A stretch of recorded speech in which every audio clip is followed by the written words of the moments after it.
वंदे मातरम। बच्चों, आज हम लोग एक्टिविटी 10 चैप्टर 7 का देखेंगे।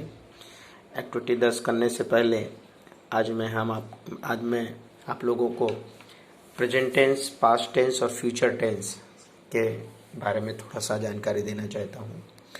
सिंपल प्रेजेंट टेंस यानी उसका हिंट है कि वर्ब में एस या ई एस ऐड करते हैं सिंगुलर के साथ और प्लूरल के साथ वर्ब की फर्स्ट फॉर्म लगाते हैं। जैसे एग्जांपल है राम रीड्स बुक, चूँकि राम एक क्वेश्चन है इसलिए क्रिया में एस जोड़ा गया। फिर दूसरा उदाहरण है वी रीड बुक, ये वी बहुवचन है इसलिए क्रिया में एस या ई एस नहीं जुड़ता। तो प्रेजेंट टेंस में सिंगुलर के साथ क्रिया में वर्ब में एस या ई एस जोड़ते हैं।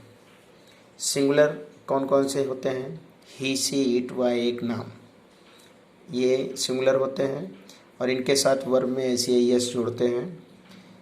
और प्लूरल कौन होते हैं? आई, वी, यू, दे व दो या दो से अधिक नाम, इनके साथ वर्ब की फर्स्ट फॉर्म यानी V1 का प्रयोग करते हैं। अब जैसे हमारा स्ट्रक्चर क्या बनता है सिंपल प्रेजेंट टेंस का, सब्जेक्ट प्लस वर्ब, वर्ब में एस या ई एस प्लस ऑब्जेक्ट। तो ये किसके लिए है? ये हमारा है सिंगुलर के लिए। अगर हमारा प्लूरल होगा तो subject plus V1 plus object use करेंगे। अब यहाँ पर कुछ एग्जांपल मैंने दिया है कि जैसे ही डैश द क्रिकेट। अब यहाँ पर आप लिख सकते हैं कि ही प्ले और यहाँ पर एस जोड़ देंगे, ही प्लेज द क्रिकेट। फिर यहाँ ही द क्रिकेट, तो यहाँ हम लिखेंगे प्ले। अब इसमें हम एस या ई एस नहीं जोड़ेंगे, चूँकि एस या ई एस क्रिया में ही जुड़ता और सिंगुलर में ही जुड़ता है। चूँकि ये तो आई जो है वो बहुवचन है इसलिए इसमें नहीं जुड़ेगा। वी भी बहुवचन है इसलिए यहाँ पर प्ले हो जाएगा, प्ले द क्रिकेट।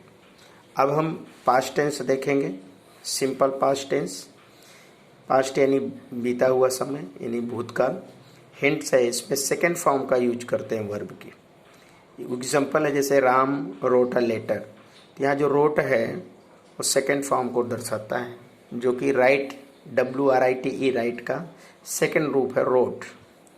अब इसमें सबसे पहले हम सब्जेक्ट लिखते हैं प्लस सेकेंड फॉर्म, फिर ऑब्जेक्ट लिखते हैं और इसमें सभी के साथ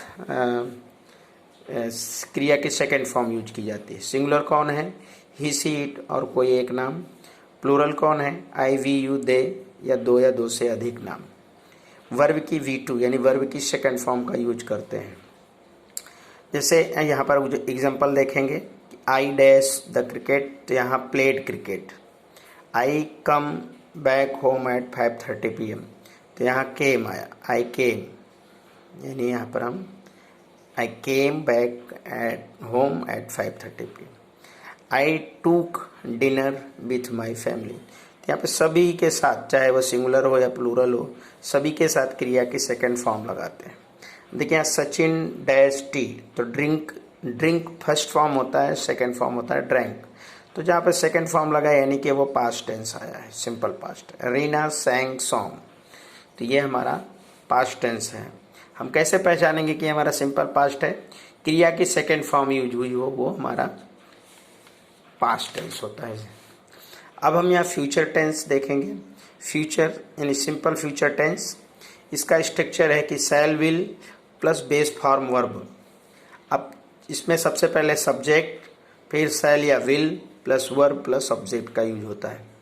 आई, वी के साथ शैल का यूज करते हैं, बाकी जैसे ही, सी, इट कोई नाम है उसके साथ विल का यूज करते हैं। लेकिन आज के मॉडर्न युग में हम बता दें सभी के साथ विल का यूज किया जाता है। लेकिन जब भी आप ट्रांसलेट करें तो आप आई, वी के साथ शैल, बाकी सभी के साथ विल का यूज करना ही शुरू करें। अब वर्ब की फर्स्ट फॉर्म, अब देखिए कुछ हम यहाँ पर, और इसमें वर्ब की फर्स्ट फॉर्म का यूज किया जाता है। इसकी सबसे बड़ी पहचान फ्यूचर की है, शैल और विल, इसका मतलब गागी गई होता है। अब वर्ब की फर्स्ट फॉर्म ही इसमें यूज की जाती है। अब जैसे ही डैश ब्रेकफास्ट, तो will prepare breakfast. We shall take lunch at Sahil's home. I will, I we के साथ, आई के साथ आप विल भी लगा सकते हैं, शैल भी लगा सकते हैं। मैंने आपको पहले ही बताया कि कि आज जो मॉडर्न युग है उसमें हम सभी के साथ विल का ही यूज करते हैं, लेकिन आप टेंस के साथ आई वी के साथ शैल लगाइए, बाकी सभी के साथ विल लगाइए। तो ये आपका है कि simple present tense, simple future tense और सिंपल पास्ट टेंस। अब जो एक्टिविटी 10 है वो हम देखेंगे। यहाँ पे एक्टिविटी 10, यहाँ पर मनीष ने यानी सिंपल पास्ट टेंस और सिंपल फ्यूचर टेंस दोनों को एक साथ जोड़ दिया है, यानी दोनों सेंटेंस उसके एक साथ मिक्स हो गए हैं। तो आपको यहाँ पर अलग अलग उसको करना है। चलिए पढ़ते हैं। On Sunday I will wake up at AM, कहता कि संडे को मैं I will wake up at 8 AM, मैं 8 बजे उठूँगा, यानी ये फ्यूचर की बात कर रहा है। I will prepare my breakfast, और मैं अपना नाश्ता तैयार करूँगा। I walk up at 6 AM, मैं 6 बजे जाग कर उठा, यानी ये कह रहा कि मैं 6 बजे जागा था। I will meet my best friend, मैं अपने अच्छे मित्र से मिलूँगा। Sahil at 10 AM, Sohil at 10 AM, यानी कह रहा है कि मैं 10 बजे अपने मित्र सोहिल से मिलूँगा। I left my house at 9 AM, कह रहा है कि मैं अपना घर 9 बजे छोड़ दिया था। I went to the post office, मैं पोस्ट ऑफिस गया। आई पोस्टेड एनवलप, यानी उसने कहा कि मैं जो पोस्ट कार्ड है उसको पोस्ट ऑफिस में डालने गया। आई रिटर्न होम, मैं घर वापस आया था। We will play chess, we will play chess, हम शतरंज खेलेंगे, अभी खेला नहीं, यानी फ्यूचर की बात कर रहा है। I will take a lunch at Sohil's home, देखा कि मैं सोहिल के घर में लंच करूँगा। आई टूक my breakfast and change dress, मैं अपना नाश्ता किया था और मैंने अपने वस्त्र बदले थे। आई रीच्ड स्कूल माई बस, मैं अपने स्कूल बस से पहुंचा था। I came back at home 5:30 PM, मैं अपने घर 5:30 पर आया था। We will be go for movie, we will go for a movie, ये कह रहा है कि मैं मूवी देखने जाऊंगा, गया नहीं, यानी फ्यूचर की बात है। I will return home at 7 PM, और मैं 7 बजे वापस आऊँगा। Then I watch TV and played video game with my friend, कह रहा है कि तब मैंने अपने दोस्तों के साथ टीवी और वीडियो गेम खेला था। इन द इवनिंग, शाम को, आई टूक a dinner with my family, और रात यानी डिनर यानी रात का भोजन, और उसने कहा कि मैं रात को अपने परिवार के साथ भोजन किया था। आफ्टर डिनर, खाना खाने के बाद, I will read for some time, मैं कुछ समय पढ़ूंगा।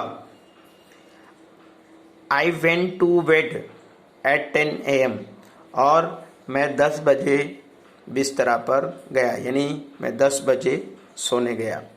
अब इसमें जो यस्टरडे यानी बीता हुआ समय यानी पास्ट टेंस जो हुआ उसको लिखना है, और यहाँ पर टुमारो यानी जो आने वाला समय में वो जो करेगा वो सेंटेंस आपको छांटना है। देखिए मैंने यहाँ पर डैश कर दिया है ये ऐसे सेंटेंसों में, तो जिस पे मैंने ये पिंक कलर का कर दिया है वो सभी को आपको यस्टरडे वाले में लिखना है। और इसकी पहचान क्या है, यहाँ पे देखिए वॉकअप, वेकअप यानी WAKE वेक यानी जागना, और ये सेकेंड फॉर्म यूज हुआ है, तो ये है हमारा ये पास्ट सिंपल जो मैंने आपको पहले उदाहरण प्रस्तुत करके दिया सिंपल पास्ट टेंस में।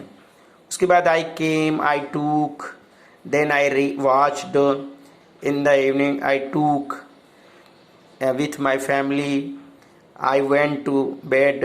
तो ये सारी चीज़ें जो जितने मैंने रेड कर दिया है वो हम यस्टरडे वाले में लिखेंगे, और टुमारो वाले में जहाँ पर विल या शैल लगा है वो हम इसमें टुमारो वाले में लिखेंगे। अब हम एक्टिविटी 11 देखते हैं। एक्टिविटी 11 करने से पहले इसका थोड़ा सा सारांश में बता देना चाहता हूँ कि एक्टिविटी 11 में होता यह है कि एक लड़की है जो अपने कजिन रिजवान को लेने स्टेशन जाती है। भूल बस वो अपने घर का पीछे का यानी आसमा नाम की जो लड़की है वो गांधीनगर में रहती है और अपने कजिन रिजवान को बस स्टेशन लेने जाती है और भूल बस वो अपने बैक डोर को बंद करना भूल जाती है और उसके बाद उसके घर में बंदर आता है और उसके घर के सारे सामानों को तोड़ इधर उधर कर देता है। तो बच्चों ये कहानी है उसकी। चलो अब हम इस कहानी को पढ़ते हैं। I read the following text. Asma lives in Gandhinagar, यानी आसमा गांधीनगर में रहती है। वन डे, एक दिन, her cousin Rizwan came here, एक दिन उसका कजिन रिजवान उसके घर आया। She went to the bus station receive him. She मतलब वो, वेंट यानी गई, बस स्टेशन, टू रिसीव यानी उसको लेने के लिए, यानी वो उसे बस स्टेशन लेने के लिए गई। दे रिटर्न होम, वे घर वापस आए।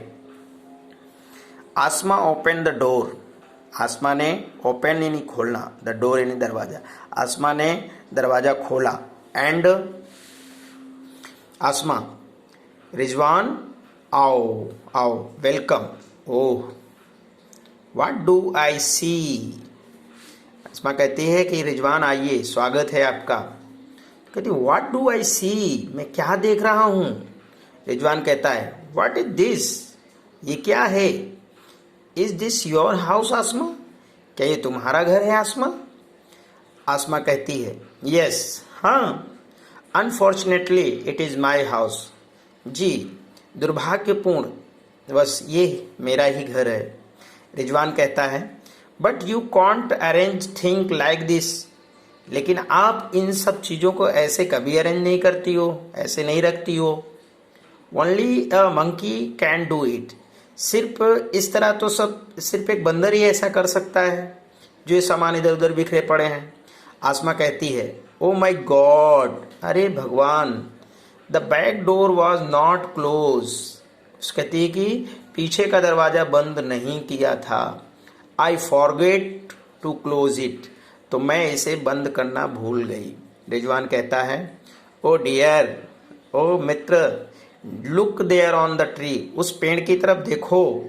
The lucky monkey is eating your potato chips, कहता है कि उस पेड़ की तरफ देखो, एक भाग्यशाली बंदर तुम्हारा चिप्स खा रहा है, आलू के चिप्स खा रहा है। आसमा कहती है दो चिप्स वेयर फॉर यू, वो जो चिप्स थे वो तुम्हारे लिए थे। So the monkey is luckier than you, कहती है कि इसलिए मंकी तुमसे ज़्यादा भाग्यशाली है। रिजवान कहता है ओके, ठीक है, let's rearrange the room in civilised way, कहता चलो हम रूम को पुनः व्यवस्थित अच्छे से करते हैं। आसमा कहती है लेट्स डू इट, चलो करते हैं। HUF HUF. अब बच्चों यहाँ पर बिफोर द मंकी इंटर, ये देखिए ये रेशमा का घर है। जब मंकी उसके घर में प्रवेश नहीं करता है तब कैसे व्यवस्थित सारी चीज़ें रखी हुई है, जैसे यहाँ टेबल फैन है, मेज पर है, ये फ्लावर वेज, सभी वॉच, पिक्चर्स सब अच्छे से व्यवस्थित है। ये पेपर लैंप, चेयर सभी अच्छे से व्यवस्थित रखी हुई हैं। अब देखिए हम पीछे जब कहानी पढ़ते हैं कि जब बंदर आता है तो क्या होता है। Let's read what did the monkey do, और बंदर ने क्या किया उसके घर का यहाँ पर देखते हैं। The monkey enter the room, बंदर जब आसमा घर से बाहर चली जाती है तो उसके घर में बंदर आता है। The monkey enter the room, बंदर घर में प्रवेश करता है। इट स्कैटर्ड ऑल थिंग्स, वो सारी चीज़ों को इधर उधर फेंक देता है। The table fan is on the cot, table fan जो चारपाई पे थी, it was on the table near the cot, अब वो कहाँ पर है, टेबल नियर द कॉट। अब वो it was on the table near the cot, अब वो टेबल के बगल है। The monkey broke the study lamp and tore the book, बंदर ने स्टडी लैम्प को तोड़ दिया और बुक को फाड़ दिया। टोर यानी फाड़ना, ब्रोक यानी तोड़ना, यानी स्टडी लैम्प को उसने तोड़ दिया और बुक को फाड़ दिया।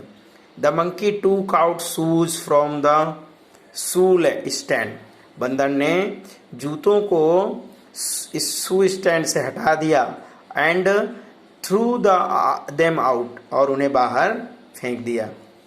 The monkey through the statue on the floor, बंदर ने स्टैचू यानी मूर्ति, बंदर ने मूर्ति को भी बाहर फेंक दिया फर्श पर। It was in a corner, ये कॉर्नर है। द कपबोर्ड वॉज क्लोज, जो कपबोर्ड है वो बंद थी। नाउ इट इज ओपन, यानी जो कपबोर्ड थी वो बंद थी, लेकिन अब नाउ इट इज ओपन, अब वो खुली हुई है। The monkey put the flower vase on the sofa, देखो बंदर ने जो फ्लावर वेज यानी जो गुलदस्ता है उसको सोफा पे रख दिया है। It was on the stool, पहले सोफा पे बगल में, अब वो इट वॉज ऑन स्टूल, अब वो स्टूल पर था। All the chairs were upside down, यानी जितनी भी चेयरें थी वो सब इधर उधर बिखरी पड़ी थी। बच्चों देखिए ये फ्लावर वेज सोफा पे हैं। अब now complete the following pictures, आपको ये पिक्चर्स बनानी है। जैसे पहले देखिए ये आसमा के घर का ये कंडीशन मंकी के पहुंचने के पहले, उसके बाद आफ्टर द मंकी विजिट, और ये बिफोर द मंकी विजिट, और ये आफ्टर द मंकी विजिट। तो आप ये जो कंडीशन है उसके घर की, आपको जो ये सेंटेंस आपने इसमें मैंने पढ़ के बताया उसके हिसाब से आपको ये चित्र दौड़ना है, नहीं बनाना है। एक्टिविटी 12 में जो वो लड़की थी जिसने फ्लाइंग बाइसिकल बनाया था, क्या आपकी भी ऐसी इच्छा होती है कि आप ऐसी साइकिल बनाएं? और आप उस तरह की साइकिल का चित्र यहाँ बनाइए। उसके बाद उसको जितने भी उसके पार्ट्स हैं उसके नाम अंग्रेजी में लिखिए, और उसमें से आपको कौन से वैज्ञानिक के नियम को आपने अपनाया है वो यहाँ पर आपको लिखना है। यानी आप उस साइकिल बनाएंगे, उस साइकिल का चित्र बनाएंगे और उसके साइकिल के जितने भी हिस्से हैं, पार्ट्स हैं, उसको यहाँ लिखना है। जय हिंद बच्चों, वंदे मातरम।